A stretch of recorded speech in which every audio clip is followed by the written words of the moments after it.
Shalom, meus amigos, uma boa noite a todos vocês. No dia de hoje eu quero convidá-los a dar continuidade ao estudo da Parashá Devarim, que é a Parashá que abre o quinto e último livro da Torá, que leva esse mesmo nome, Devarim, Palavras. Na extensa cinematografia hollywoodiana, existem muitos filmes que nos falam da vida após a morte. Na verdade, 9 em cada 10 roteiros gravados por Hollywood está fortemente assentada na tradição judaica. Temas como Matrix, Guerra nas Estrelas, Superman. De modo geral, boa parte do que foi produzido por Hollywood tem sempre uma conexão com a Torá, com o Talmud, com o Zohar, com a literatura judaica. Mas para tratar desse tema, da vida após a morte, Hollywood foi muito infeliz, porque nesse filme a que eu me refiro, o personagem principal, depois de morrer e ser levado para outras dimensões, ele tem a oportunidade de participar de um tribunal, e nesse tribunal ele passa a defender a vida que ele havia levado aqui na Terra. Mas a tradição judaica rejeita peremptoriamente essa ideia. Nossa tradição, através dos ensinamentos místicos da Torá, nos chama a atenção para essa visão infantil de que o homem tivesse alguma possibilidade de se defender nos tribunais celestiais. Lá quem fala por nós são os anjos acusadores, aqueles que nós criamos com as nossas transgressões, e também falam aqueles anjos que representam os bons atos, as mitzvot que nós praticamos. Portanto, a ideia de que nós vamos ter a chance de nos defender perante os juízes dos tribunais celestiais é uma visão infantil. Não existe essa possibilidade depois da morte. Nossos ensinamentos místicos indicam que quando a pessoa morre, é mostrado a ela a vida que ela levou como um filme, como uma grande tela de Hollywood, e é mostrado o filme que ela poderia ter vivido, ou seja, a vida que ela efetivamente teve e aquela vida que ela poderia ter tido se ela tivesse desenvolvido ao máximo o potencial que ela tinha, com os recursos que ela recebeu de Akadosh Baruch Hu. Ou seja, boa parte dos nossos mestres reconhecem que o inferno, ou seja, o inferno, como nós chamamos o Guerrinom para o judaísmo, nada mais é do que a vergonha que a alma tem por tudo aquilo que ela poderia ter realizado no mundo das coisas, pelas correções que ela poderia ter realizado, pela vida que ela poderia ter tido e pela vida que ela não teve. Ou seja, essa vergonha efetivamente traz um mal-estar à nossa Neshama, à nossa alma, e isso é um inferno, porque a alma percebe uma existência perdida.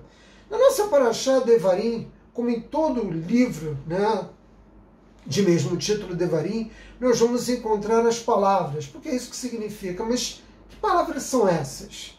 São as palavras de inspiração do nosso maior profeta, Moshe Rabbeinu.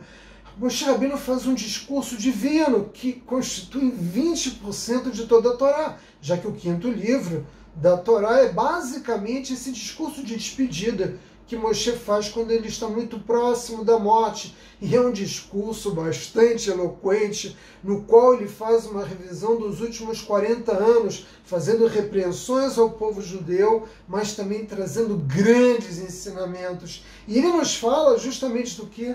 Das oportunidades. Esse discurso nos fala das oportunidades perdidas pelo nosso povo, perdidas de novo, de novo, de novo, tantas oportunidades que o nosso povo perdeu. Vejam, por exemplo, eu não vou falar de todo o livro aqui, mas apenas 3 exemplos do que Moshe está falando para o nosso povo. Quando nós saímos do Egito, de Joreb até Kadesh Barnea, nós éramos para termos levado 11 dias para entrar na terra de Canaã e conquistá-la, pela garantia que a Kadosh Baruch Hu havia dado ao nosso povo. Esses 11 dias se transformaram em 40 anos. Nós levamos 40 anos para entrar na terra prometida e não 11 dias por conta dos pecados que nós cometemos. E Moshe Rabbeinu chama a atenção do nosso povo por essa oportunidade perdida. Numa outra ocasião, Yitro sugere a Moshe que crie tribunais para que Moshe não fique sobrecarregado com a tarefa de julgar o nosso povo. Parece algo muito racional, parece uma contribuição que faz muito sentido, mas quando você vai procurar um médico, você não quer um médico bom, você quer o melhor especialista. Quando você vai procurar um profissional em qualquer área, Se você puder pagar por isso, você vai sempre buscar o melhor. O nosso povo abriu mão com muita facilidade da oportunidade de ter o melhor árbitro, que era Moshe Rabbeinu, porque ninguém conhecia a lei judaica como Moshe, ninguém possuía conexão com o Criador que Moshe tinha, e o nosso povo aceitou ser julgado por juízes, por dayanis, nomeados por Moshe no interior das tribos. Foi uma oportunidade que o nosso povo perdeu. Veja, alguns poderiam dizer, mas isso implicaria em um processo de demora, de espera muito longa, para que Moshe pudesse apreciar e julgar todos os casos. Não importa, né? O nosso povo teria, né, uma atividade judiciária praticada, entendendo, pelo maior dos seus profetas. Foi uma oportunidade que o nosso povo perdeu, e Moshe levou 40 anos para dizer isso para o povo de uma forma sutil, né? De uma forma delicada, mas disse ao povo que aqui também nós havíamos cometido erro.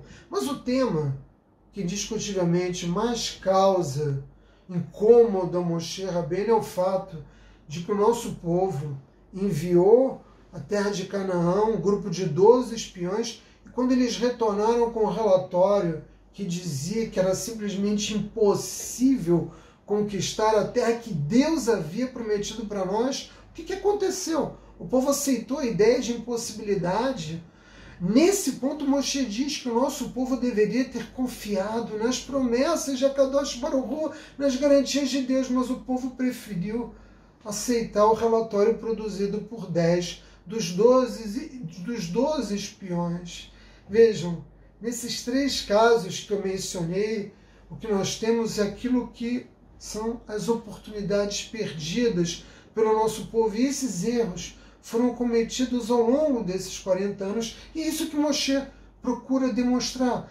Procura, através de palavras de inspiração, mostrar ao nosso povo as oportunidades que nós perdemos. E esses erros nos custaram nada menos do que 40 anos no deserto. Agora vejam, que contrasta tudo isso, o que nós temos, o que nós observamos, por exemplo, na vida de Moshe Rabbeinu, é o desenvolvimento de seu potencial máximo.